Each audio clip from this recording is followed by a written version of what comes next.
Pinag-usapan ng kinaukulang sektor ng pamahalaan ang bagong guidelines sa ayuda para sa Kapos ang Kita Program o AKAP. Yan ang ulat ni Noel Talakay.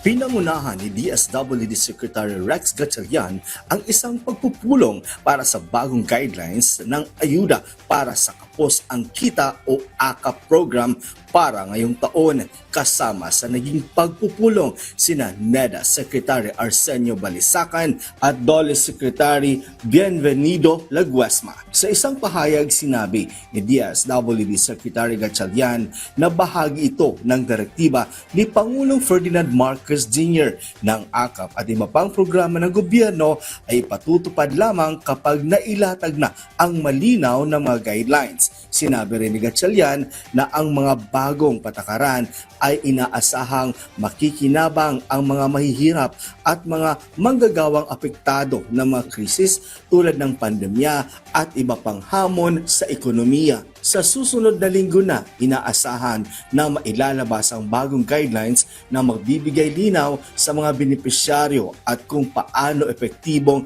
ipatutupad ang AKAP program. Kasama sa pagpupulong ang mga DSWD Undersecretaries na sina Adonis Sulit at Monina Josefina Romualdez, pati na rin ang Undersecretary ng Philippine Statistics Authority na si Claire Dennis Mapa at NEDA Undersecretary Rosemary Idilion. Noel Talakay para sa Pambansang TV sa Bagong Pilipinas.